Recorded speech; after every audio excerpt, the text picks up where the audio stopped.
Hello everyone, I am back, and I'm here to talk about AEW Full Gear, the pay-per-view that happened last Saturday, and I'm also here to talk about the Dynamite that happened just a couple hours before I filmed this, and was a follow-up to said pay-per-view. So I want to talk about all that, going to do a lot of AEW talk in this video, also going to do a couple of movie reviews, and I'm also going to do a couple of updates on video series that I have planned moving into 2022.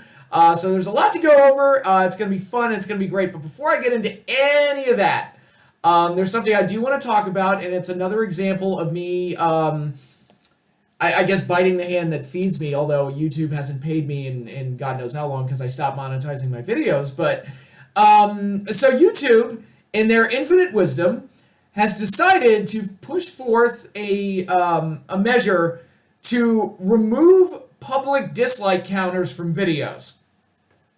Now, this is insanely stupid and ridiculous, especially considering that creators on this platform already had the option to remove likes and dislikes, and the options to provide likes and dislikes from their videos.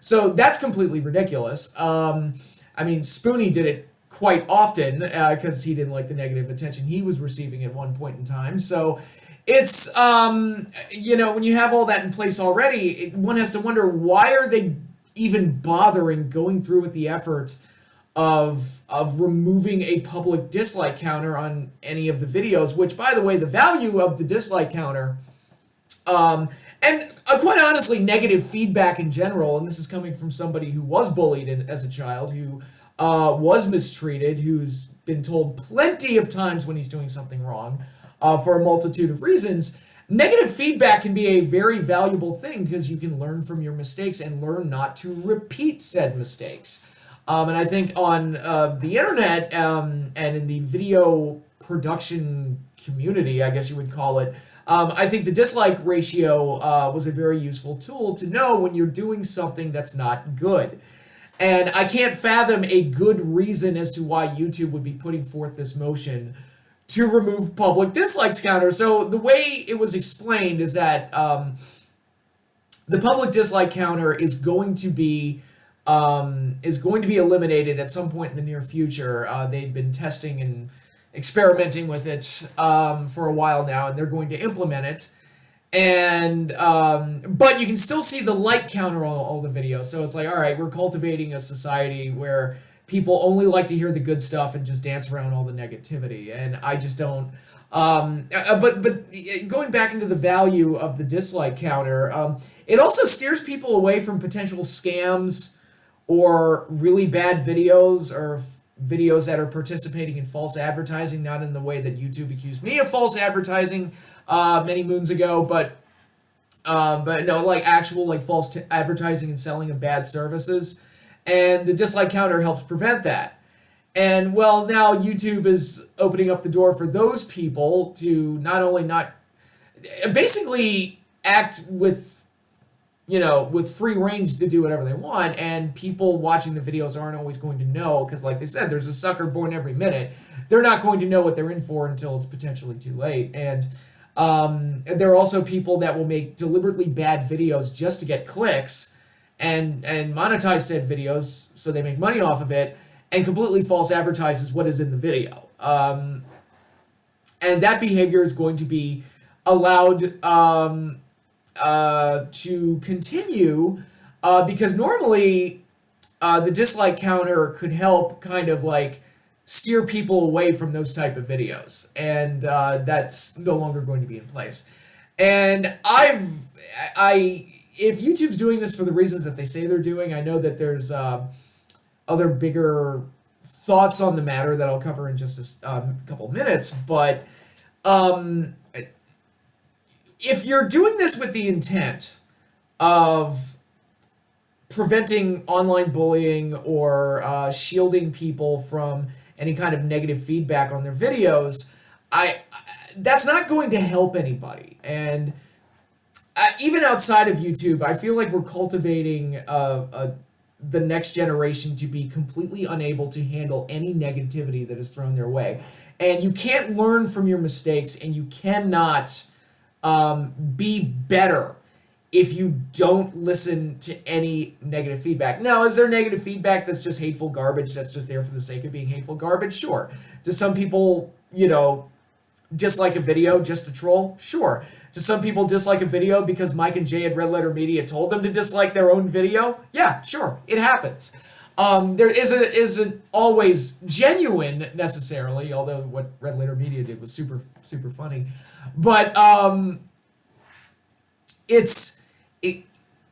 you're using a flamethrower to kill a fly. Like, I feel like what you're doing is going to cause so much more damage to future generations down the road, because I feel like in modern days we're constantly pushing this idea that you have to be shielded from from negativity, and that's not a good thing, and I think that's a very bad thing in the long run. And it's something that a lot of people fall into because they like hearing praise, they like hearing positivity, and any kind of negativity kind of bursts that bubble. Well, I feel like every person should kind of be their own worst critic and should be second guessing, third guessing, fourth guessing a lot of the decisions they make, especially if they're in a creative space like YouTube, where a lot of them are trying to make money off of this. They have to be sure that what they're doing is what's best for them, that's going to help them succeed on this platform. And this is coming from somebody who's not a big success on YouTube. I'm fully aware of that. But I never tried to be a big success on YouTube. I was just a dork that wanted to talk wrestling and Godzilla on the internet, and that was it.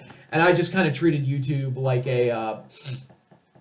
like an online message board that occasionally gave me a beer, extra money for beer once in a while when I was monetizing my videos. I never viewed YouTube as anything that I could live off of, so I guess I wasn't super invested in, getting a high number of likes or views or discouraging dislikes. And I remember when I first started, I had a few rules. I was never, ever, ever going to delete someone's comments, no matter how offensive it was. And that was a rule that I'm proud to say I stood by, whether it was negative against me or whether it was... And now, to be perfectly honest, I don't recall any cases where I did get hit with any kind of super, super offensive material from the comments section of my videos. But that was a rule I always stood by. It's like, look, you can go in that comment section, you can shit on me all you want, and that's completely fine. And I will let it stand. And if you did ever write anything super offensive, I left it up, because to me it's like, let the asshole advertise themselves. It says more about the person writing it than it does about me. I'm not responsible for, moderating speech or limitations on speech on my own video. I'm just here to post the video and give my own thoughts, and the people in the comment section give their own thoughts, whether I agree with it or not, or whether it's offensive or not. Like, they're free to say it at least on my videos, you're free to say whatever you want. If you want to be an asshole about it, you're more than free to go ahead and advertise yourself as a total asshole. But, there is the theory that's been going around, a couple of theories that have been going around about why YouTube is doing this. One is that it's revenge for that best of the year video they did that was the most disliked video in the history of YouTube. I mean, if that's the reason, that's super petty and stupid. There's also a theory going around that I've heard that it's because that the White House and the videos that they post in various news organizations and the videos they post tend to get a ton of dislikes. And they're trying to hide those dislikes so that public discourse doesn't view those videos as, like, negatively. Because it's been... And if you go and look at a lot of the news videos and a lot of the videos coming out of the Biden administration, they were ratioed pretty badly. And it's really funny looking at them in any COVID-related video in particular. It's just like, it's super, super disliked. And the theory is that they're trying to hide that. And if that's the case... Holy shit, why is one of the biggest corporations in the world, Google owns YouTube, and I forget the name of the parent company, I think it's called ABC or something like that. Why the hell would they feel the need to cover for the most powerful and influential people in the country, and by extension, the world? I mean, this is, these are our government officials and elected officials, and their administration and the news organizations that have stood for decades now.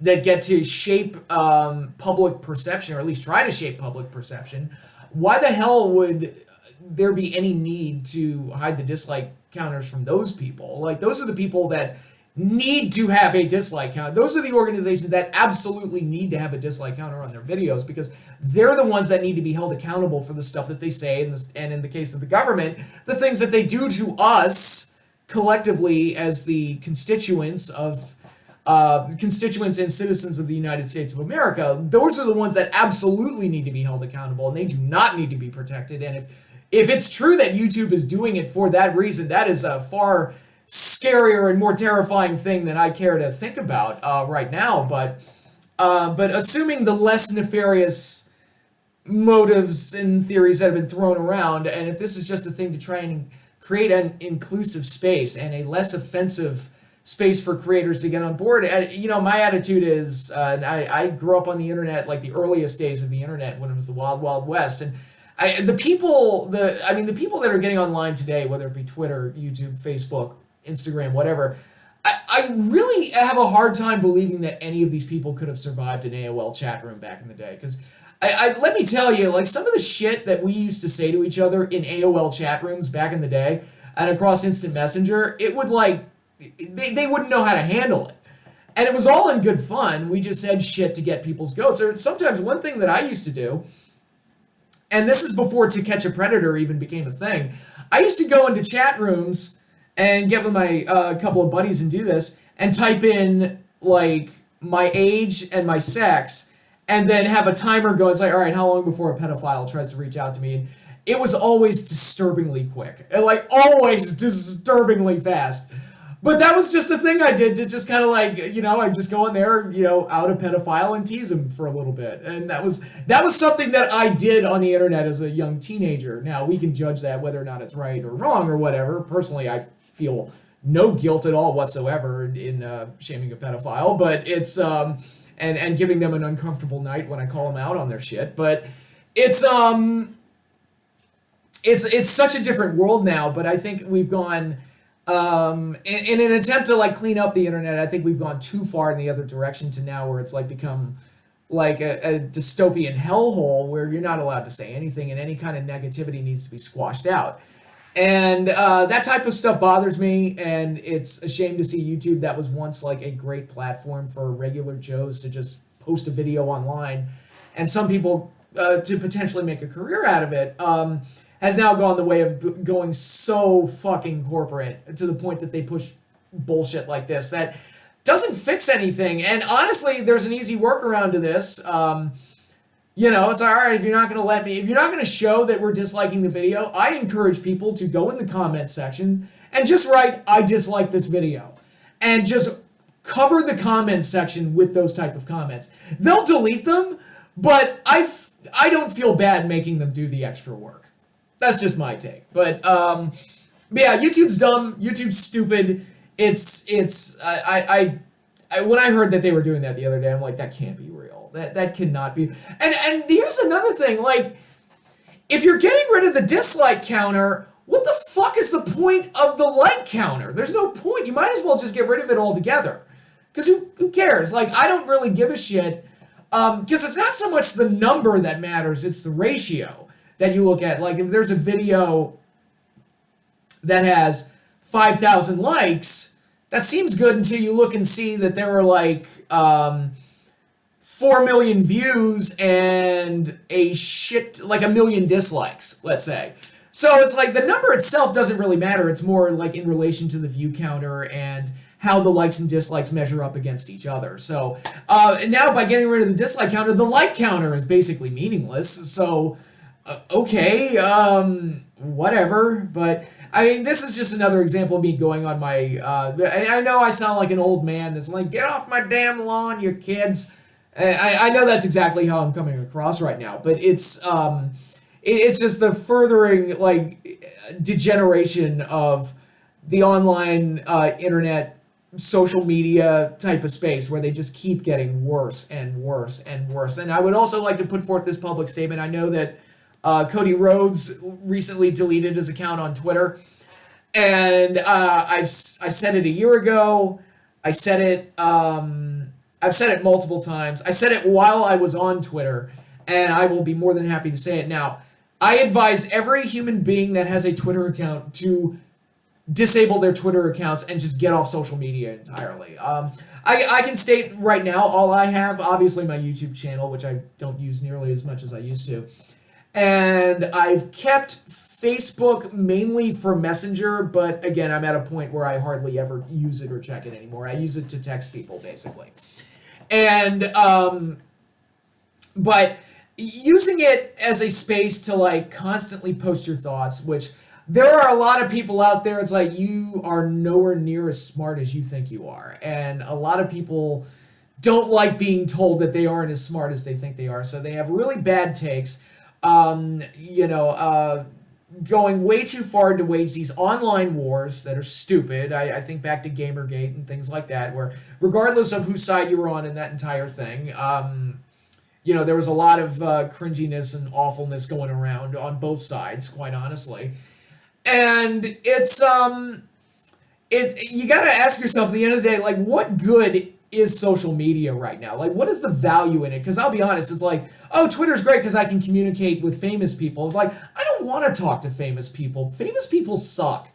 Okay? Look, act in your movies, make me laugh, make me cry, make your music, play sports. If you're a wrestler, go perform and be a professional wrestler and all that other stuff. But other than that, I don't give a fuck what you say about your day-to-day life. I really don't care. So famous people being on it is not a draw for me on any of these platforms, especially Twitter, because as it turns out, you really find out how stupid and just not good people a lot of famous people are when you see their takes on Twitter, and how shallow and stupid they really are. And in the world of wrestling, like Twitter's basically made wrestling worse. When you have people like Alexa Bliss, who's supposed to, she basically has the Fiend gimmick now. I mean, that was the whole concept behind her character change. She's basically the Fiend. And she's on Twitter complaining about people saying bad things about her. It's like, dude, you're supposed to be a demon chick. Like, why do you care?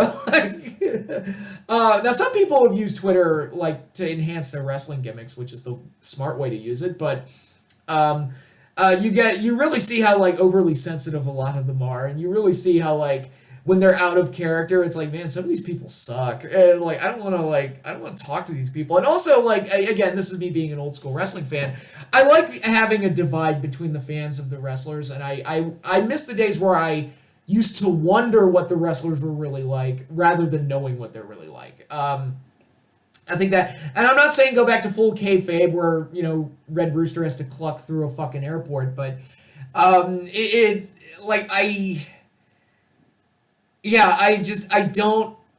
want to talk to these people. So there's no good for Twitter, and it kind of kills the mystique of wrestling anyway. So I've opted out and I've chosen to stay off of it. And if Cody left Twitter because he couldn't handle the negativity anymore, it's like, fine, whatever. I mean, as long as you're off of it, you don't realize how useless Twitter and Facebook are until you completely get off of it. It's like, man, I had much more fun going outside and talking to people for real. That's way more satisfying than talking to shitheads on Twitter and posting shit on Twitter. And I also think about things like, and I'm guilty of it too, because I use social media for quite a while, and I was absolutely guilty of this. So when I call people shitheads and stupid and not as smart as they think they are, I'm including myself in that same class. But I think back, it's there were times where I took pictures of my lunch and posted that on Facebook, and I'm like, who the fuck cares what I had for lunch? Who gives a shit?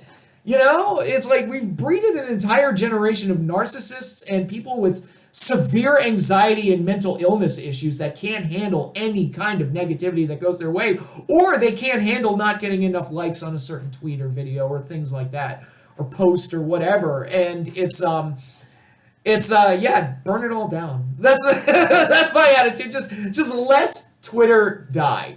Let Instagram die. Let Facebook die. Just let it all die. I think the world would instantly become a better place. I mean, you'd have some people freaking out. Although a few months ago, or a while back, a few weeks, whatever, when I think Facebook was shut down or something, and it's like, hey, look at that, the world didn't end. What do we need this thing for? I don't know. Fuck it. So that's my rant. I'm done. Sorry about that, but now it's time to get into the wrestling. And I do want to talk about AEW Full Gear, a pay-per-view that happened last Saturday, and also the follow-up that we saw on Dynamite earlier tonight. And I will say, overall, Full Gear, if you saw my last video, you saw I was very critical of AEW. I stand by that video. I also want to make it clear that I wasn't saying that AEW programming was bad leading up to this pay-per-view. I don't want to say it's like the worst show ever or anything like that. I'd still take it over a standard episode of Raw or NXT, for example, but it was a lot of little things that and maybe you'll say I'm nitpicking, but it was a lot of little things that I noticed, but those little things add up after a while. It's not like, I don't know, I'm trying to think of a good example, but it's not like they had like a really, really hot program leading into it, and maybe some of the smaller stories were doing some things wrong or were like a little annoying. It's like, these stories aren't working for me, but I like these 2 or 3 big ones right here. It was a bunch of stories that I felt could have been much better, and they weren't set up as well as they could have been, and I think a lot of it has to do with and this is an issue with this pay-per-view as well that I'll get into. I think AEW needs to work on their pacing and kind of slow down a little bit, because I think they're focused on providing in-ring action, and it's just mostly in-ring action. And they get the match times in, and they get that bell-to-bell action, but then when it's time to like really make those moments matter, they kind of rush it. Just looking at the pay-per-view, for example, it felt like somebody would win, and then they'd immediately cut over to the preview package for the next match. And they don't let you like kind of revel or absorb what you've just seen. They just kind of move on to the next thing and just keep it going. Boom, boom, boom, boom, boom. And I think back to the very first wrestling pay-per-view I ever watched, SummerSlam 91. You look at the Bret Hart Mr. Perfect match. One of the best parts of that match was the post-match where Bret went to go celebrate with his parents. And that was a really cool thing to see. That really humanized Bret. And I feel like if that match were to happen today, they would just move on to the next thing. Well, I don't know. I mean, I haven't watched a WWE show since WrestleMania, so I wouldn't know what they would do. But if AEW was booking SummerSlam 91 today, they would Bret would win the title, and then they would just immediately move on to the next thing. And some of the matches on the show were so long anyway, it's like you could have shaved a couple minutes off the Falls Count Anywhere match. You could have shaved. You definitely could have shaved some time off of the street fight between Inner Circle and America's Top Team. There were matches that easily could have been shortened, and you could have dedicated that time to letting those post-match moments breathe a little bit more and do an additional backstage interview to serve as a bumper between matches. Things like that. Again, going back to SummerSlam 91, great example. Around the midpoint of the show, they did like a series of promos of the wrestlers who wrestled earlier in the night and giving their immediate follow-up. So like the promo that you saw from MJF this week on Dynamite, which was a post-match reaction to his match with Darby Allin that was aired tonight, you would have seen promos like that at like the midpoint of the show as like the wrestlers reacting to the match they just had and either celebrating or getting upset by it and things like that. And it's kind of like it doesn't constantly bombard the audience with action that they have to constantly be reacting to. I'm shocked that the crowd didn't get tired throughout the night, because that's the risk you run when you try to put on a show like this that really doesn't have any popcorn matches, and it's all like every match is trying to be amazing. That can be exhausting. Fortunately, the crowd kept their energy up. And fortunately, I enjoyed most of the matches. I actually thought Full Gear 2021 was overall a very good pay-per-view. There were a handful of matches in particular that I thought were very, very good. And, it being the 16th anniversary of Eddie Guerrero's passing, God, where's the time gone? I remember where I was that day when I got the news. But seeing all the tributes for Eddie, that was pretty cool to see throughout the night and gave a little extra. Even though seeing the Three Amigos in multiple matches was a bit much. It was still kind of cool to pay tribute to Eddie and do all that stuff. But overall, I guess we can start with the pre-show. Not a whole lot happened. You got the tag match, Sheeta and Thunder Rosa taking on Nyla Rose and Jamie Hayter. It was a standard pre-show match that continued the Serena Deeb Sheeta stuff that they have going on right now. But the match was what it was. And then you got Orange Cassidy challenging or setting up a tag team match that happened on Dynamite this week where he tagged with Chaos member Tomohiro Ishii, the Stone Pitbull, one of my favorites from New Japan. So that was cool. I enjoyed that. I wish the Butcher and the Blade would get more significant wins because they're one of my favorite tag teams in AEW. I wish they'd get more, but you know, it was still a fun match to see, so I enjoyed that. I am sick to death of the Orange Cassidy, Matt Hardy stuff, though. It's like, this has been so played out. Like, it's done. Just whatever. Like, if you moved on from this, I don't think anybody would complain. I think they would be happy and just get the Butcher and the Blade doing other things, get Orange Cassidy doing something else, you know, just get us out of this black hole of a feud, because it feels like it's been going on forever. But that leads us into the card, the main card, which shockingly opened up with MJF and Darby Allin, one of the matches I was most excited for, mainly because of MJF's promos leading into this. I thought it was probably the best setup match on the card, all things considered, and I was shocked that they went out first. I was like, whoa, wow, okay, let's do this. And I thought it was absolutely fantastic, and I feared that the pay-per-view peaked in the first match, because the match was amazing.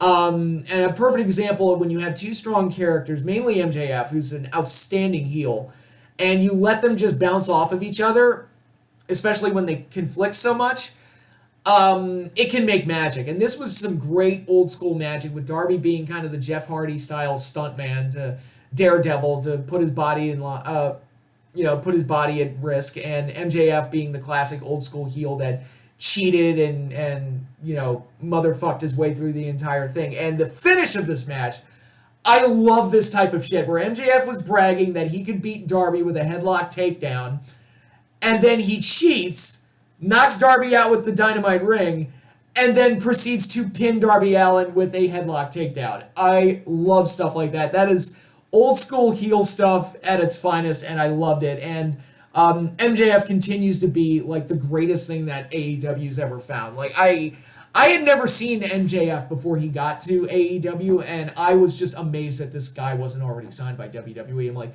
how'd they miss him? Like, what? I was like, this guy deserves to be on a big stage because he's just so good at what he does. And now he's going to be working with CM Punk. That'll be interesting. That'll be very interesting. When you make that pairing, I expect the promos to be really good. Now, a lot of Punk's recent stuff hasn't been grabbing me. It's been very paint by numbers, very honestly kind of bland, although more on that in a minute when I get to his match. But I think MJF is like, look, if he goes out there and has boring promo segments with MJF of all people, something's wrong. And there's no excuse for their promos not to be amazing in cutting, because MJF can do it just as well as anybody. And when he's on, CM Punk can hit it out of the fucking park. So I'm really interested to see what those two do together moving forward. I think it could be a very exciting feud. So Darby and MJF, though, you had two strong characters interacting, a lot of great action, and you had an appearance from Sting, which made me happy, with a great finish that put the heel over even more. But although Darby's lost 2 pay-per-views in a row, so they got to start like protecting him a little bit, because he's one of the best guys they've created. And I get that MJF is moving on to Punk, so he had to go over here. But it's like Darby needs to be protected a little bit more, and hopefully they give him something big moving forward. But I thought that opening match was so good it was going to kill the rest of the card. Fortunately, it did not. The next match was pretty good. It was the AEW Tag Team title match, the Lucha Brothers taking on FTR. Really solid tag team action all the way throughout, as you would expect out of these two teams. The Lucha Brothers bring the flash. FTR bring kind of the old school ground and pound style of tag team wrestling that I really enjoy. And it made for a really fun match.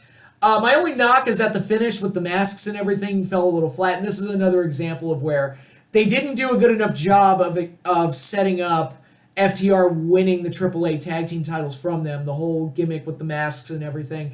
It was just something that they threw on, I think it was on an episode of Rampage, and it was like, it's FTR under the mask, and I'm like, I don't even know, like, wait, what's going on here? Are they feuding? It was just something that was so rushed and hastily put together that a lot of stuff, like bringing the masks out, didn't really have the same impact that it could have if maybe they had built up to that AAA title match done with the masked team being set up separately, basically doing what WWE did with Los Conquistadors when Edge and Christian were doing it, and trying to do some kind of funny gimmick with that.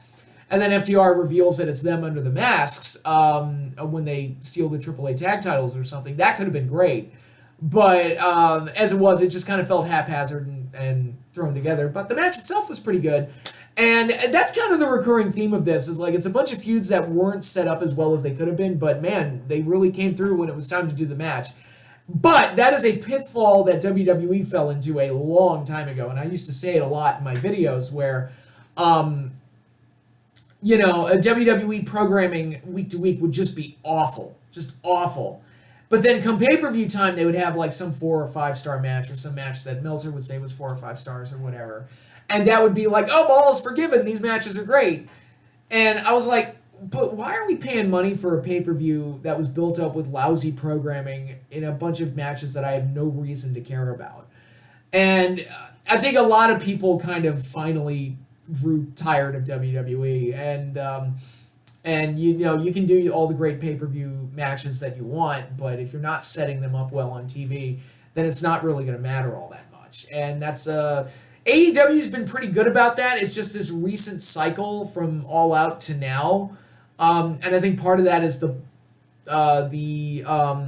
expansion in programming with Rampage and the expansion of their roster with Adam Cole, Bryan Danielson, CM Punk, now Jay Lethal. I'll get to that in a minute. And various other guys being added to the mix. It's like the roster's just too fucking big. And I think they're having a hard time playing balancing act with a lot of that and making all their stories matter. But in any case, I thought the tag title match was good. I just thought the finish was a little flat. Next up, we had the tournament finals, which was not the marquee match that they wanted, because it was clearly supposed to be Moxley versus Danielson in the finals, but Moxley going into rehab.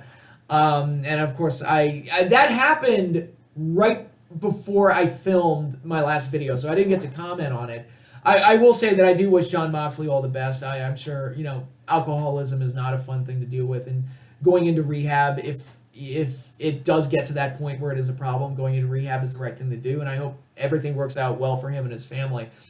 But what happened was it cost AEW like a big marquee match, so they just did Miro versus Danielson instead.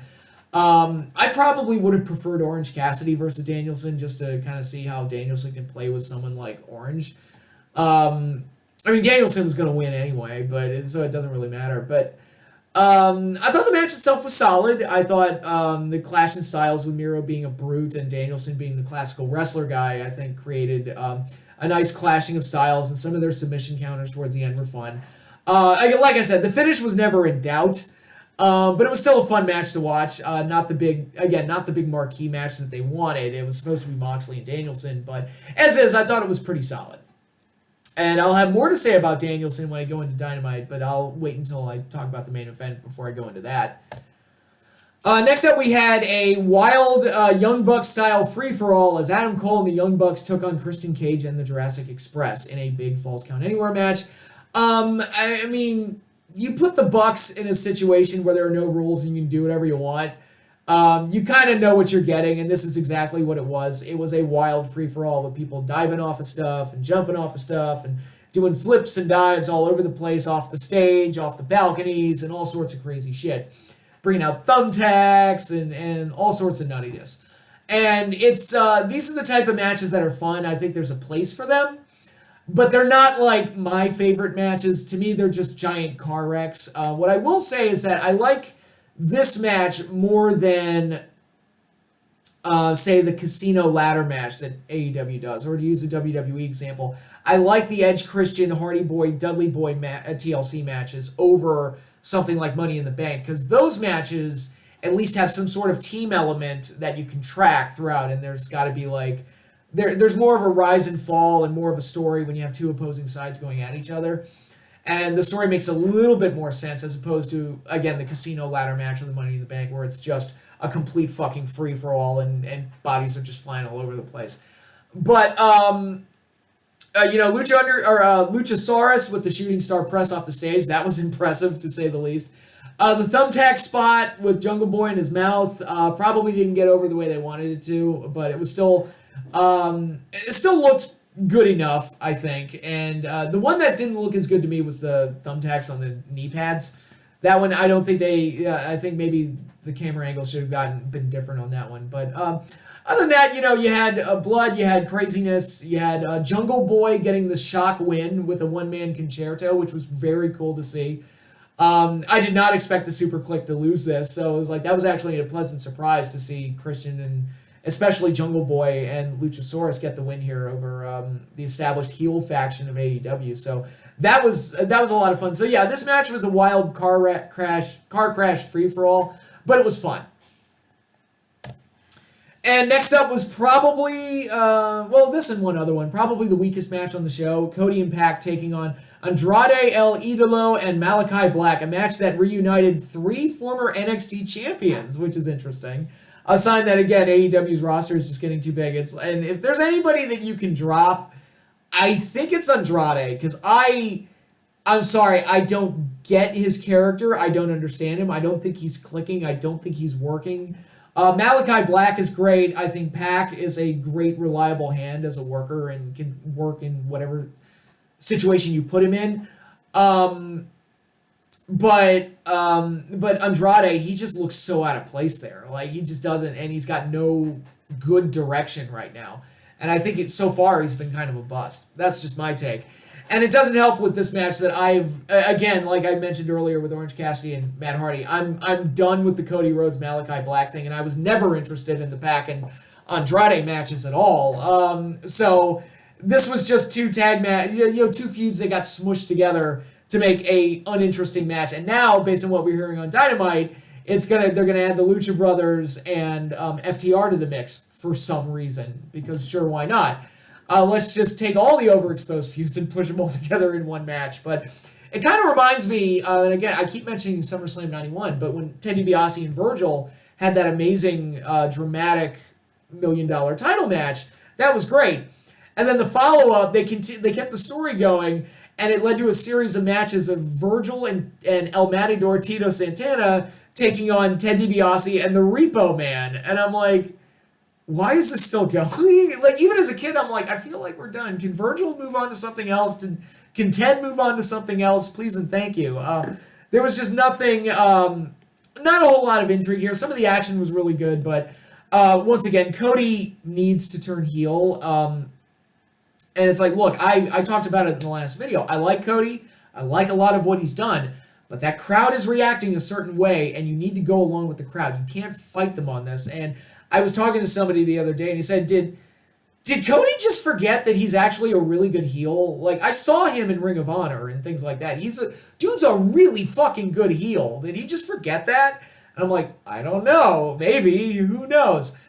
But, and look, I'm not saying this is like a knee-jerk reaction. It's like, oh, Cody turned heel, like, immediately. Just randomly turn heel out of nowhere because the crowd's reacting that way. And I'm like, no, don't do that, but put a plan in place to ultimately turn him heel and see if you can get some mileage out of it, because I don't see any reason to go against how the crowd is reacting. I just think that that's stupid and ignorant. And look, the crowd is telling you something.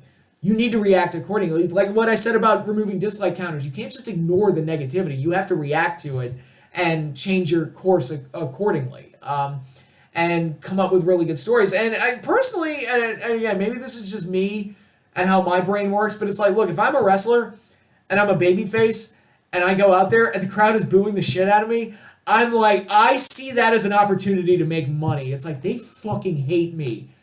We can do something with that. And that's how I would react to it. I'm like, all right, motherfucker, I'm turning heel. Give me a weekend. I will come up with a 6-month story on how to execute my heel turn and give me some major feuds along the way. Just give me a mega. And again, I'm not the most creative guy in the world, but that's where my brain would go if I was in that same situation. So, just food for thought and little advice for Cody if in the unlikely chance that he's actually watching this, especially now that he's off Twitter. There's even less chance that he's going to see this. But next up, we had the women's title match, Britt Baker versus Ty Conti. Again, this is another one where the feud was not set up that well, and it could have been, because you worked in the Anna Jay thing, and if the Britt Anna Jay thing had been handled with something better than, one of AEW's 8 million interrupted backstage promos, which is becoming like a running gag at this point. There were more of them on Dynamite tonight. Instead of doing it that way, you could have made a little mini story between Britt and Jay, do that match on Rampage like they did, and then along the way set up Ty as a strong contender for Britt Baker, which they kind of did. They had her winning, but they weren't like... It didn't feel like they were setting this up. It feels like they did this match because they remembered that Ty Conte is highly ranked and Britt needed somebody to work with. Like, it didn't feel like it was a naturally evolving story. And one of the faults, the biggest fault of this match, is that Anna Jay was really the genesis of this whole storyline, and she was nowhere to be seen, despite the fact that Britt Baker has Rebel and Jamie Hayter in her corner. So it's like, where the hell was Anna Jay during all of this? Shouldn't she have been out there to cover for her friend? But in any case, aside from my criticisms, I thought, again, like, the match itself was very good. That really heated up towards the end as the false finishes started kicking in. And it got to a point where it was like, I don't know where the finish is coming. It was actually a good case of, like, the 1-2 kickouts kind of working because I didn't know what the finish was going to be. And Britt won, which is no surprise. But I'm thinking about her title reign, and I love Britt Baker, and she should absolutely be the champion. But I'm thinking, like, who would make a good opponent for her moving forward? And I think the big ace in their back pocket is a rematch with Thunder Rosa. I think that's the big one that they can save, which they alluded to on Dynamite tonight, which hopefully the whole TBS championship tournament, not Hose championship tournament, TBS change your logo. Hopefully that can help, like, springboard Thunder Rosa into eventually getting a rematch against Britt with the title on the line, and they can do something there. That could be really fascinating and interesting. But other than that, I'm trying to think, is there anybody else for Britt to really work with in the meantime? I don't know. Like, it's kind of like a Roman Reigns situation where, yeah, Roman is the best thing in WWE right now, but who have they really set up for him to face? It's always, like, every time I hear it's like, well, who's Roman? What's next for Roman? Who's Roman going to face? And it's always like, oh, he's going to get The Rock, and oh, he's going to get Brock. And it's like, yeah, but those are part-timers. How about, like, in the meantime, who are you setting up anybody? And answer's no. It feels like Britt's kind of in that same boat. And once they get past the Thunder Rosa thing, and if Britt wins that match, it's like, who's she going to work with moving forward? I don't know. But that's something that AEW Creative is going to have to figure out. Match itself was pretty good, as I expected, you know. And next up was CM Punk versus Eddie Kingston. This match was awesome. Another one of my candidates for match of the night. I loved every second of this. This was great. And again, it's another case where I wish the feud had been set up better. Maybe have, when rumors were circulating that Punk was going to come to AEW, maybe they had Darby drop the hint, but maybe they should have had other people do it as well. Like, you know, loosely comment on the possibility of Punk coming in. Maybe that's something they could have done. And Kingston could have been one of those guys to just drop a line. It's like, if that motherfucker comes here, whatever, something that Kingston would say that's not R-rated, but if he comes here, I'm going to punch him right in his face because I hate his fucking guts, or something like that. And set it up months ago and then slowly build to the pay-per-view match here.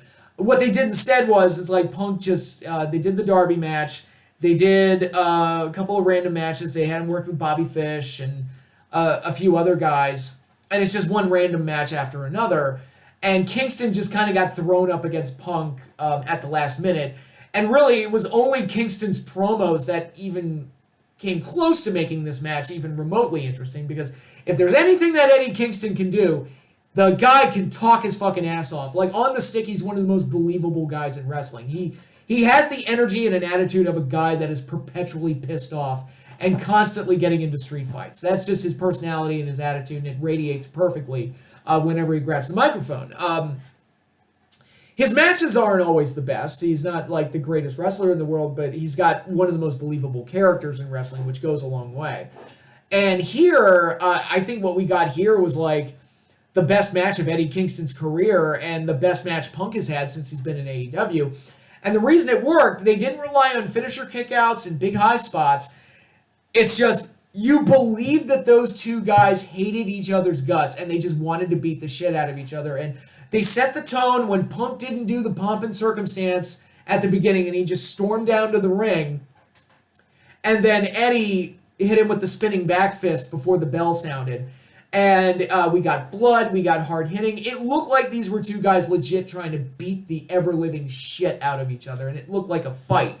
And I never expected to see a match like that out of CM Punk because, I mean, I've seen him fight for real. It's not great. So the fact that he could pull this off believably was a testament to him. And I think Eddie brought a level of energy and realism to this that just made the match stand out over most of what's on the card. And again, to my point, the longest match isn't always the best match, and you don't need 20 minutes to tell a story that you can tell in 10.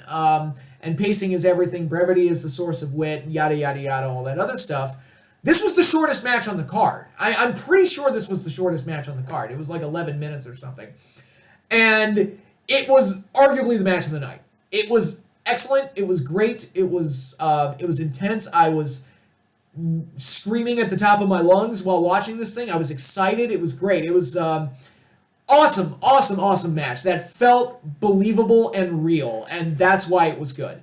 And nothing else on the card felt quite like it, which is good because variety is a good thing. If you're able to stand out on a show where everybody's trying to go 20 minutes and have finisher kickouts all night long and do all sorts of crazy table bumps and all sorts of other stuff, to stand out on a card like that is pretty amazing, and I thought Punk and Kingston did that excellently well. I thought the match was excellent and deserves all the praise that it's been getting.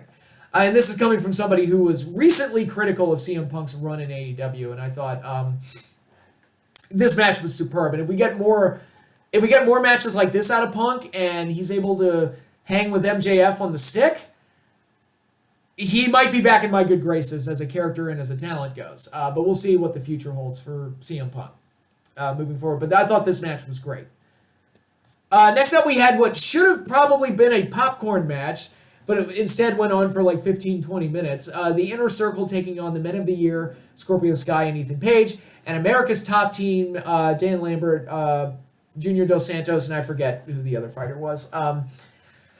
I already talked about how I felt like this didn't need to be a 10-man tag, and how it probably should have been Sammy versus one of the Top Team guys. I picked Junior Dos Santos in a one-on-one match, and then you have both factions standing around, like almost like a mini lumberjack match, even though they did a lumberjack match on Rampage the night before the pay-per-view, in that never-ending Orange Cassidy and Matt Hardy feud that I want to die 3 weeks ago. But anyway, if you're going to do the 10-man tag thing, this probably could have been a lot shorter than it was. It wasn't bad, but it's also made weaker by the fact that AEW decided to book two multi-man free-for-alls on the same show. And so you have like the Falls Count Anywhere match, which has people diving off of ladders and tables and thumbtacks and diving off the stage and everything else. And now all of a sudden you have yet another match with two factions going against each other with tables, ladders, and everything else you could imagine. And it's just like, and the earlier version of it was better, so it's just this just kind of looked like a weak sauce imitation of what came before. Honestly, the best part of this whole match was the basic Wrestling 101 thing of giving the heel manager his comeuppance, as Dan Lambert got beat to shit at the end, and Jericho got to beat him at the end. So it's like, at least Dan Lambert is a great heel, and his promos are great, but I don't think this match meant as much as it could have. Like I said before, I don't think the setup for this feud was very good. I still... again, there's like a member of the America's Top Team, I don't even know his name, because there were too many bodies thrown out there and I just kind of lost interest. But it's, at least you had Dan Lambert to stand out as a personality and get his comeuppance at the end, so at least that part of it worked. The Baron Von Raschke spot was fine, I guess. I mean, I like Baron, but it was kind of random, but it was like, yeah, whatever, it was fun, I'll take it. But the match itself could have been a lot shorter, I feel like. It went on way too long. It was another example of people just trying to get their shit in rather than doing something that means something and telling a more concise and coherent story moving forward. But they got out of it largely unscathed. It wasn't like a fiasco or anything. I just kind of felt like after watching the Falls Count Anywhere match and after being thoroughly disinterested with the feud going in, it just kind of like it wasn't what it should have been. I don't know. Maybe that's my take on it. I don't know how everybody else felt. But next up, we did get a break from the action as we got the announcement that Jay Lethal is coming to AEW. Further confirmation that ROH is either already dead or not long for this world, because Jay Lethal has been Mr. ROH for the last few years now, for a long time now. And if he's in AEW, it's like, oh, that's not a good sign for ROH. But anyway, I think Jay Lethal is a great talent, and I think the match he had with Sammy, even in defeat, this week on Dynamite, shows like, wow, that dude really wants a job, because it's like, he poured his heart and soul into that match. Like, that dude wants a job. And I think Jay Lethal's a veteran who's a very solid, very, very solid hand. That's would be worthy on most rosters. The problem, though, is that AEW, their roster is too bloated, so I don't know if there's like any room for Jay Lethal or anybody else from AEW at this point. Or anybody else from ROH at this point. It's like, dude, like, where are they going to find room for all these people? It's, they've got AEW has enough to do their own brand split. Like, they legitimately could, like, do a brand split. And Bray Wyatt's going to show up there, and he hasn't shown up yet. So, it's, again, I'm happy for Jay, but I don't know if they're going to be able to do anything with him long term. If he's staying around long term. I don't even know if he's staying around, but we shall see.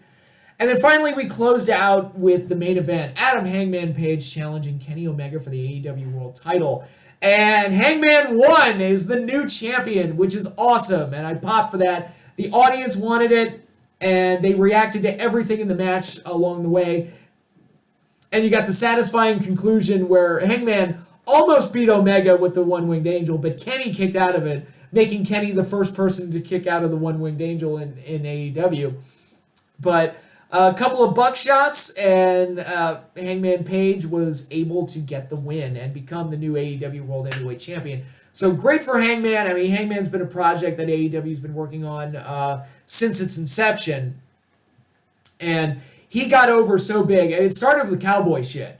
That was what got him over more than anything. And here he is now. It looked like he was at his lowest point a few months ago, and now here he is. He stands as the AEW World Heavyweight Champion, which is great. And the match itself was stellar. It was like one of those matches where the fans just reacted to everything, and every big move they did, every counter, every piece of drama, like the fans just reacted to all of it, and it was fantastic. It was great, and Hangman's victory only made it all the sweeter. So that's 3 matches that I really felt you could have called match of the night. MJF and Darby, Punk and Kingston, and the main event. I think all of those matches were stellar, and really, more than anything else, made the pay-per-view worth checking out. And the fact that the main event was as good as it was after a night full of so much action is a testament to how over Hangman is, and also just how talented and good Kenny Omega and Hangman really are. And there were things in the lead into this that they could have done better. I mean, the story with Omega was that he was going to be like Thanos collecting all the belts, and they never really went all the way with that. I don't know if like the partnership with Impact Wrestling ended up not working out, and there were various other things. So they never like got Omega quite to the level that they promised that he was going to get to when the story began. But as a end to Hangman's story, where he finally came through and won the title, I'm okay with that, and I think that came off great. So looks like Omega's going to go away for a while based on what we saw on Dynamite this week, but we also saw Danielson come out and basically turn heel out of nowhere to be a challenger to Hangman Page now that he's won the title eliminator tournament. Now, I don't have a problem with the Danielson heel turn. I actually think it's a really good idea. But again, it's one of those things I wish that they had set it up earlier, even subtly. Like, as he's going through the tournament, have Danielson cut promo saying, my goal is to get back to Kenny Omega so I can finally beat him because our last match ended in a time limit draw. I want to beat Omega, so I need to win this tournament so I can get another shot at Omega, this time with the title on the line. And now Hangman's kind of ruined that for Danielson, and what that means, and that could have been the motivation for Danielson turning heel. And they alluded to that, and they certainly made reference to it, but again, they didn't I don't think they took the steps prior to tonight's Dynamite to really make the heel turn as effective as it could have been.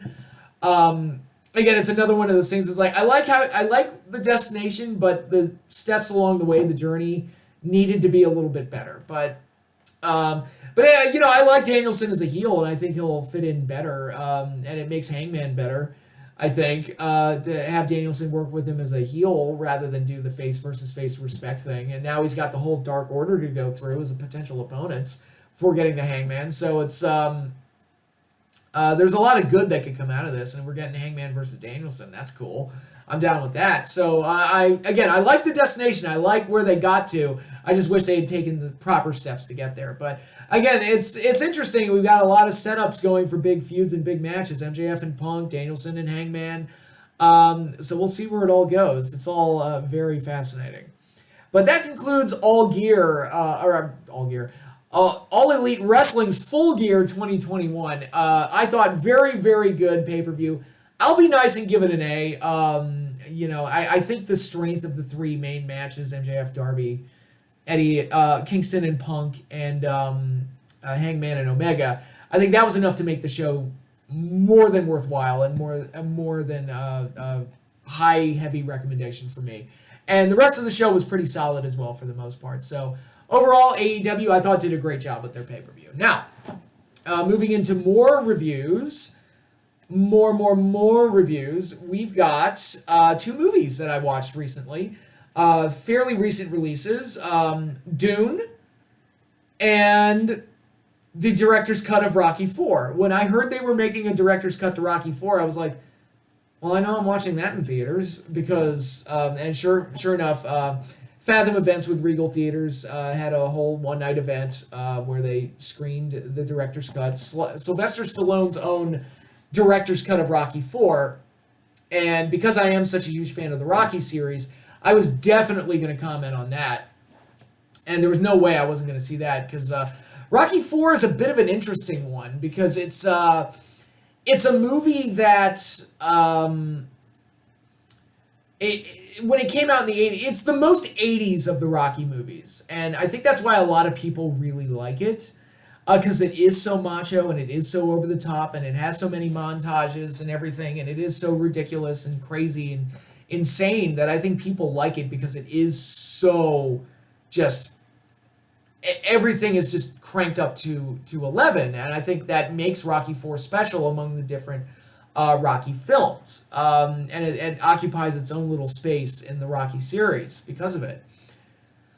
What Stallone did with the director's cut is to try and morph Rocky IV into something a little bit closer to the tone of, say, Rocky Balboa or the Creed movies or the original Rocky or Rocky II. Like something more akin to that is kind of what he tried to turn it into. And it was interesting to see a lot of those different cuts and different takes and extended scenes of some of the more emotional moments, like some of Rocky and Adrian's interactions and Rocky's speech to his son before he leaves to go train in Russia. And the funeral scene, the alternate funeral scene, I thought was much better in this director's cut than it was in the original, because Rocky, in true fashion, breaks down and starts crying and says that, Apollo, you're the only one that gave me a chance, and all this other stuff, and it's great. I thought it was wonderful. It's gut-wrenching.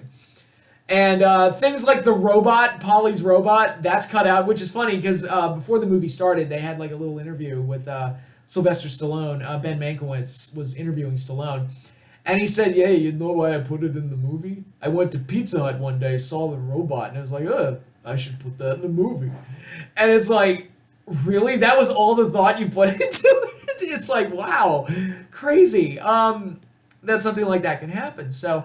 and also, like, in the fight itself, when you get to Rocky versus Drago at the end of the movie, they tightened up and re-edited a lot of it to where a lot of the phantom punches, like the whiffs that made it into the final cut, are cut out, which I think is good. Makes the fight a little bit rougher, a little bit more believable. They changed the sound effects of the punches so they don't sound slightly cartoonish. Because if you watch the 80s Rocky movies, the punches do sound like a little cartoony and With Rocky Balboa and the Creed movies, and now I guess this new version of Rocky 4, they've added in more believable sound effects for the punches. There's also a few little moments with Drago where it's kind of like they allude to him being like a propaganda tool, like an unwilling propaganda tool, and he doesn't really have a say in anything that goes on. And there's a few little moments like at the press conference where his handler like speaks for him and talks over him whenever he tries to get a word in edgewise. And he's not just like this emotionless robot killer that he was portrayed to be in the original cut of Rocky 4. That there's kind of like some kind of a hostage situation going on there that they don't fully flesh out, but it's clear that they get the point across in this cut that Drago is a propaganda tool first and foremost. And watching this movie, and I've watched Rocky 4 so many times that it never dawned on me, but there's a problem that a lot of people have had with Rocky 4 where when you watch like the press conference / training sequences that Drago participates in, he's punching the machine, and he punches the machine and it measures like the sheer force of his punches. And they said something to the effect of like, Drago is 4 times stronger than the average fighter. And a lot of people have said that's absolutely ridiculous. That would he would punch Rocky's head off if that were true. But then I realized watching this movie, and kind of like those additional moments with Drago kind of helped paint that picture for me. It was like, oh my God, they're lying. He's not really that strong. He's strong, but he's not 4 times stronger than the average fighter. The machine is lying. It's a propaganda tool. And I was like, oh my God, I can't believe I never caught that before. Or at least it never dawned on me to have that interpretation before. So for whatever reason that dawned on me while I was watching this cut of the movie, that it's like that thing that people pointed to as evidence that Rocky 4 is ridiculous and unrealistic was actually like, you could interpret it in a different way, and it's actually one of the more believable things in the entire movie.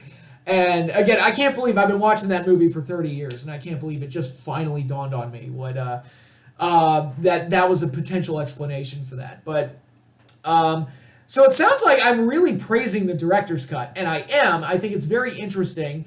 I think a lot of what made Rocky 4 special they kind of leave intact. Like the montages are still there. But they trim some of the sillier stuff, and it does. I think they successfully kind of, if they wanted to morph Rocky 4 into something like the more dramatic and serious Rocky movies, I think they mostly succeeded, even though some of the silliness from Rocky 4 does creep up, even in this version of it. Now, here's where I'm going to knock it a little bit. A couple of the changes they made felt unnecessary. There are moments like, and it's all like a bunch of little moments, like when Creed and Drago are, and by the way, Creed, they really restructured the story around like Creed in the early moments, where they kind of like tightened up the early, and actually that's another thing, like while I was watching this movie and when it was over, I was like, that felt shorter than the original movie. I don't know if it is, I haven't compared them, but it felt shorter. And that's both a good thing and a bad thing for reasons I'll talk about right now. Like but I thought the beginning portion of the movie, the first act, is much more focused, and they keep Creed as the focus, and even like the funeral, which I said is much better. And they also added a moment where Rocky is going before the boxing commission and saying he wants to fight Drago and they won't allow it, which leads to Rocky forfeiting the title. Part of those like boxing politics things that was left out of Rocky 4 for the most part, but was there in a movie like Rocky Balboa and made that movie better.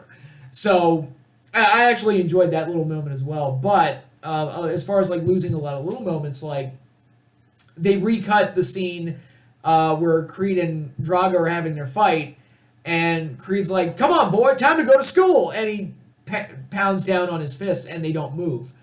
What they do in this version, it happens so fast that I actually almost missed it, but instead Drago pounds down on Creed's arms and knocks them down.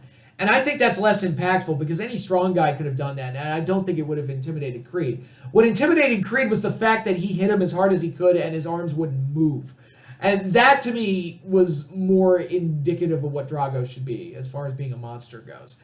And they change around a few little moments like that where you lose certain things like that. And the biggest crime of the director's cut, the biggest crime, Bridget Nielsen has basically been removed from the movie. Gee, I wonder why. For those of you who don't know, Bridget Nielsen was an ex-wife of Sylvester Stallone. And many people criticized Rocky IV for her inclusion in it because it was like, oh, favoritism, he's putting his wife in the movie, blah, blah. I think they were just dating at the time, I don't remember. But, and I think Sylvester, and as far as I know, their marriage did not end on amicable terms, but as I'm going to give Sylvester Stallone the possible benefit of the doubt and said he didn't do it because of sour grapes, he did it because of that criticism that he put her in the movie. And she had a sizable role in the original movie, and, you know, people can criticize it, that it's like, oh, Stallone put his girlfriend or wife or whatever in a big role, but it's like, yeah, but she was actually really good. No, like, she's actually really good in the role. I love her in that movie. She's such a, like, cold, like, cruel bitch. Like, the scene where which they left this part in, but when she's smoking the cigarette during the fight. But when she tries to she acts like she's making friendly with Mrs. Creed before the fight. That scene I believe that scene was cut. All of her stuff from the press conferences and all of her big speeches, those are all cut. Her line about, covering up for Drago steroids, it's like your Popeye. He ate his spinach every day. Like that, moments like that gave her, like, more of a character, that has all basically been removed, and she's essentially a background character at this point. And it's like, why'd you do that, Sly? Why'd you cut her out of the movie? And, you can either read it the more positive way, he wanted to remove that criticism from the earlier film, or you could read it in a very negative way where he wanted to just take his ex-wife out of the movie. But in any case, it was disappointing that she was just completely removed from the film like that. But and a couple of other little things. I thought that the take of Rocky's victory speech at the end was much better in the theatrical cut than it was in the director's cut. That's just my take, personal opinion.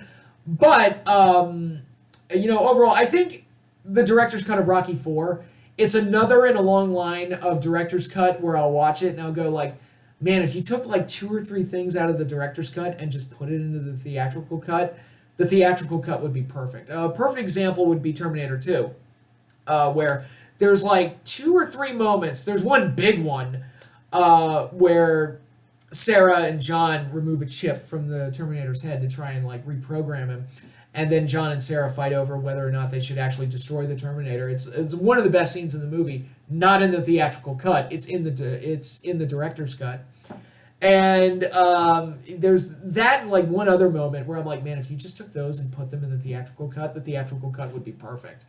But they did that. The Exorcist is another great example where if you watch the director's cut of that, I think they do a better job I think the director's cut does a better job of explaining Reagan's descent when the possession takes over. I also think the moment where Father Merrin turns to the mom, Chris McNeil, he turns to her and goes, "What's her name? What's her middle name?" And she says Teresa, and then Father Merrin says, "What a lovely name." And it's such a sweet moment that helps paint the kind of person that Father Merrin is that I wish it was in the theatrical cut. And then there's a bunch of dumb stuff in the director's cut that doesn't need to be there, like the little CGI Pazuzu faces that pop up throughout the movie. It's like, guys, you don't need to put those in there. That's stupid. But yeah,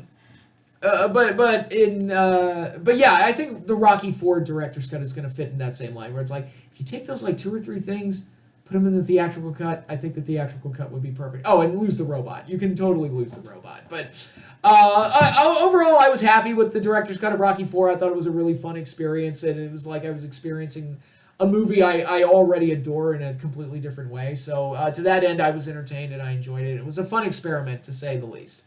The other movie I wanted to review is Dune, and I gotta be honest, I don't have a whole lot to say about it because it's all like kind of general brushstrokes of what I'm going to say, but the same director, I forget his name, Orlovsky or something like that, he also directed Blade Runner 2049.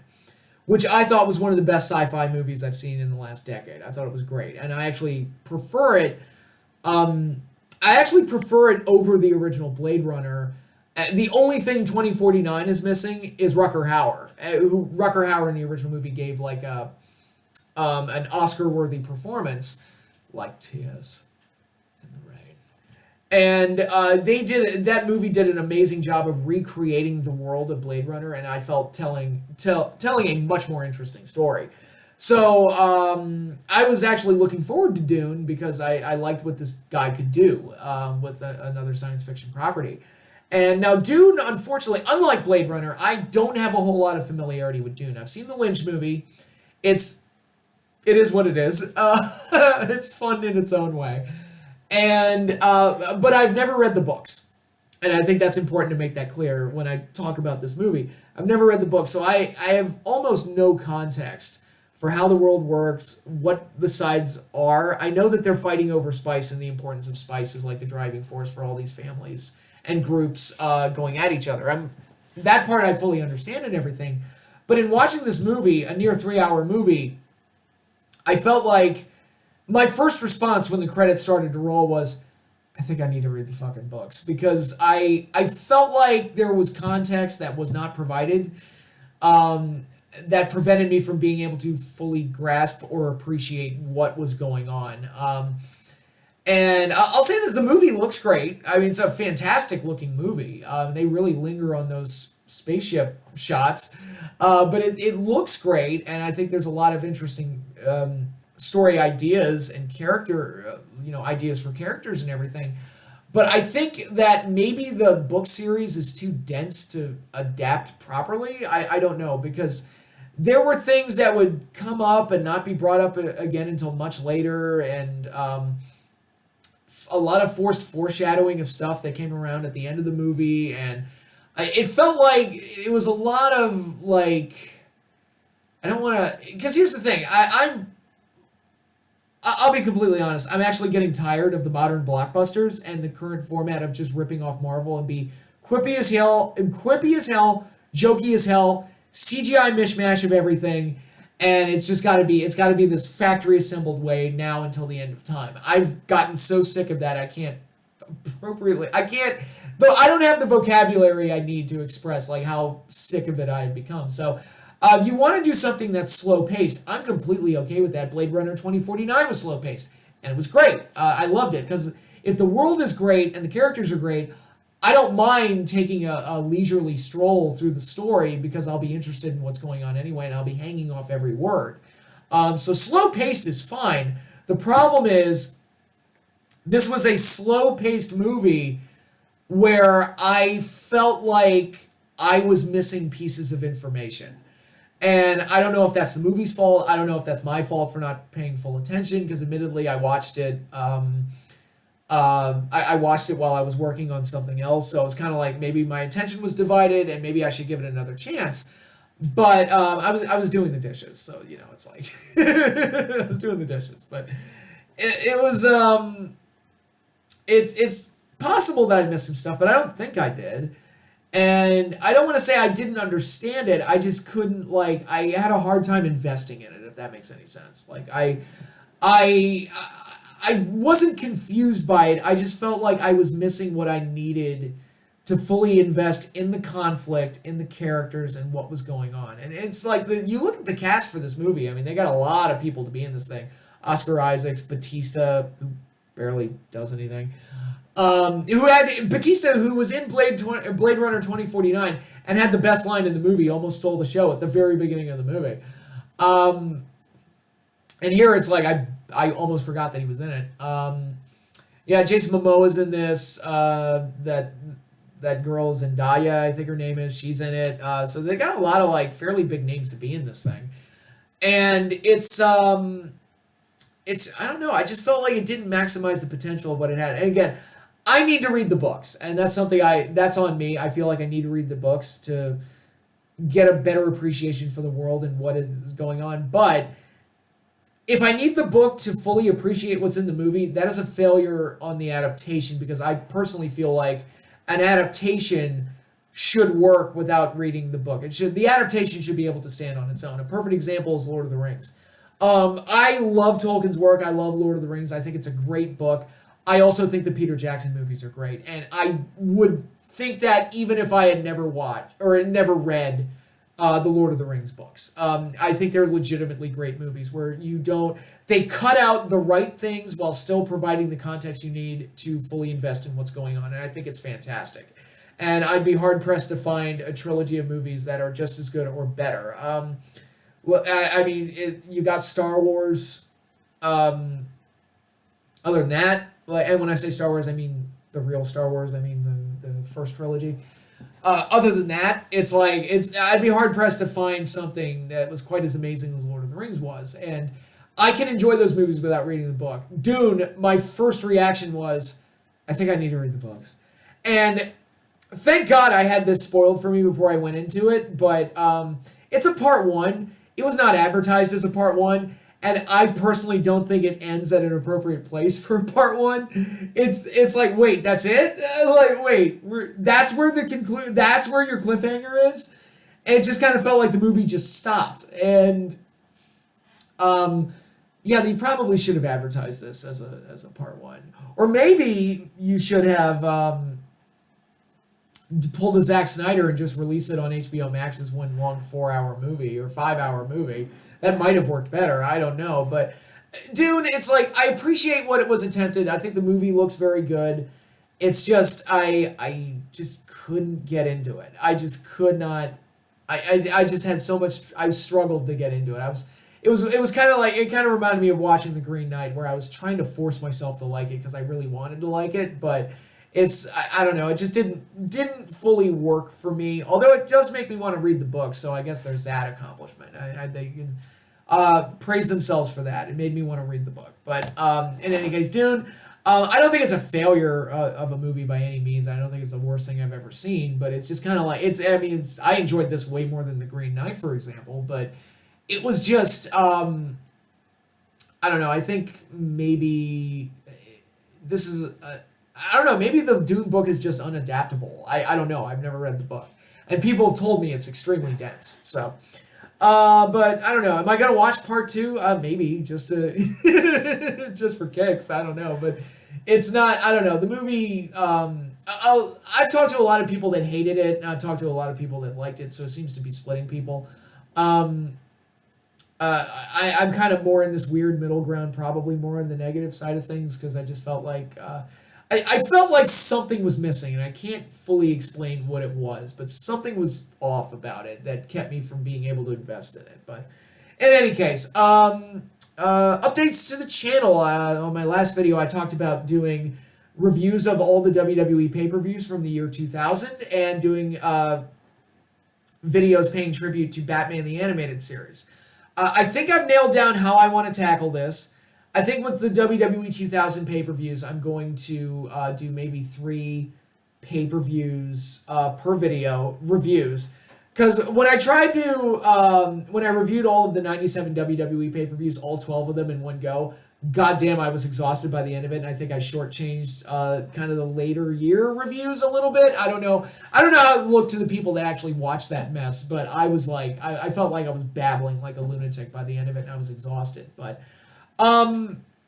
so I think with the WWE 2000 pay-per-views, I'm going to block it off and cover 3, maybe 4 pay-per-views a video, and then get the reviews out there that way.